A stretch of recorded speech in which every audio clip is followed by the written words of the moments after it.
All right, so you just finished your mix. Let's master it inside Fender Studio Pro. My name's Joey Burcham. Check it out.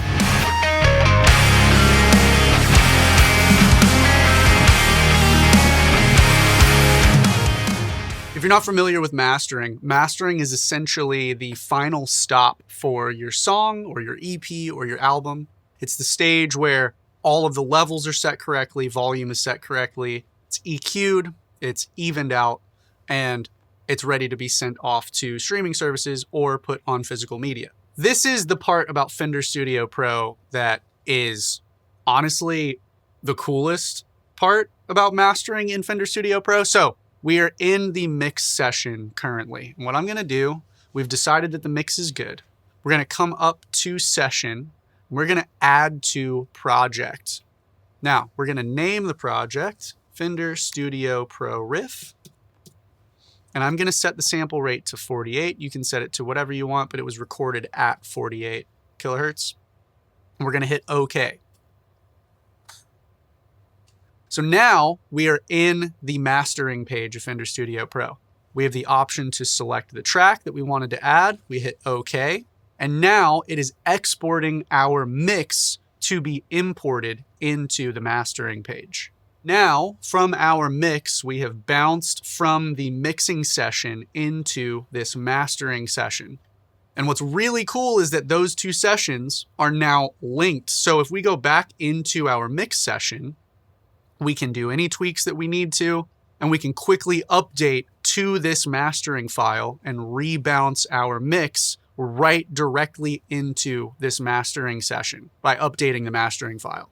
This is especially useful if you're working on a project that has multiple songs. You can reference across multiple songs super easily, and you don't even have to leave the DAW.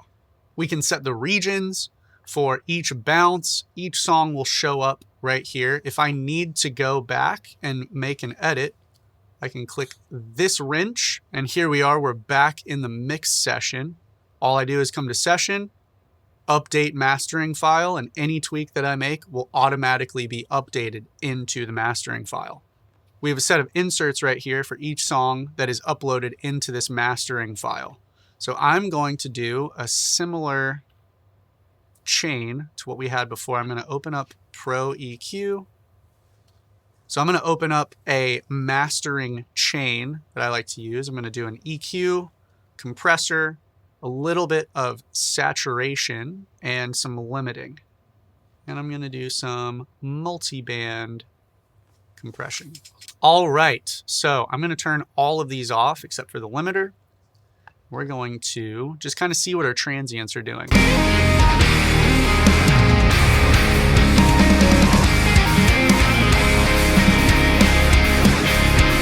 So now I'm going to sweep around and find some frequencies that seem to be built up. I can hear that there's a little bit in the top end that I think is a little too sizzly.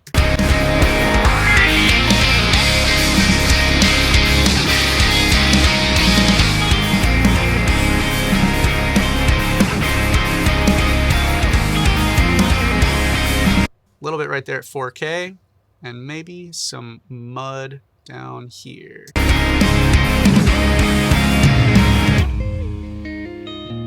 Let me go back to the loud section.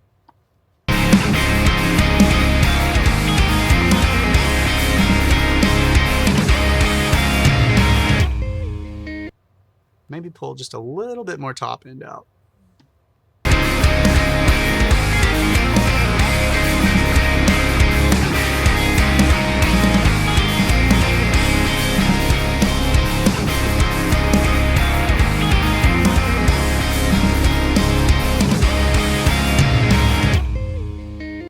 Small moves go a long way in this stage. Next up, I'm going to pull up a compressor, and we're going to play around with some mastering compression. I'm going to go for a quicker attack, sort of a quicker to medium release. Let's see what we can do.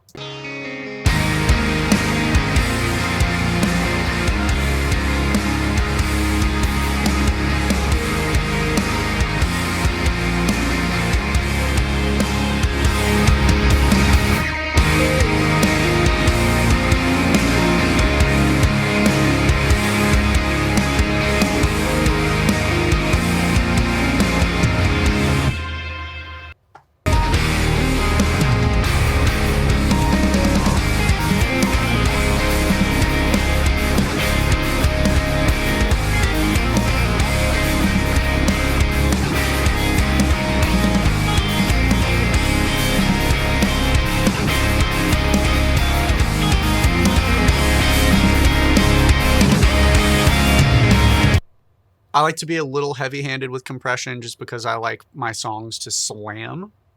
We're going to add a little bit of saturation.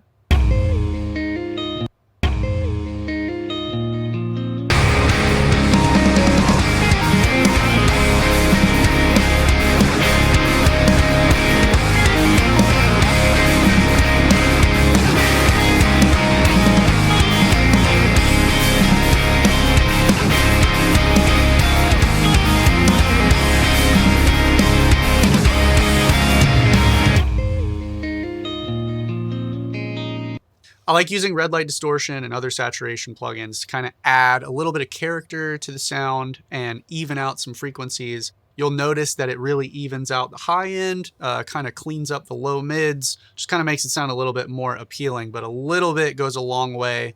I'm only using 2% on this plugin. If I turn it up too much, you're going to hear it get blown out. Don't want that, so I'm going to bring it back down to about 2% mix.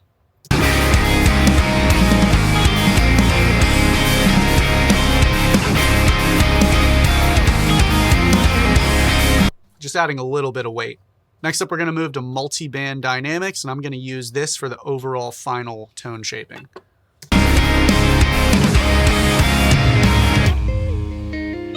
Most of what I'm doing with this is just EQing and leveling each band, but I do like to add a little bit of compression to the low end and maybe a little bit to the top end on the low band and the high band respectively, just to have them sit and poke out a little bit more. And the last thing we're going to add is a limiter, just to make sure that we don't clip. I'm going to push into this thing pretty hard and then pull it back.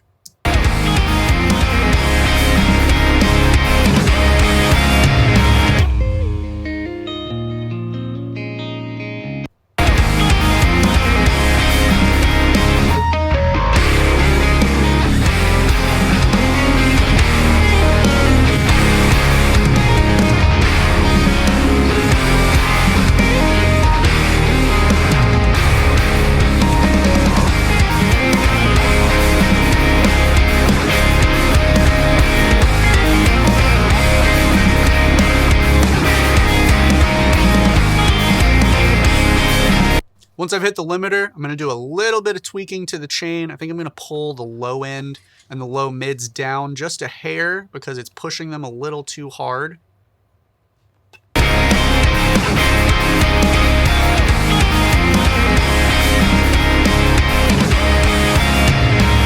Sounds pretty good to me. And now you can see that that limiter is only really hitting about minus 2.5 dB. We've got a mastered track. Now down in the bottom right-hand corner of the Analyze window, you can see that we have loudness units and LUFS, so you're able to check the loudness of your track directly in the mastering page.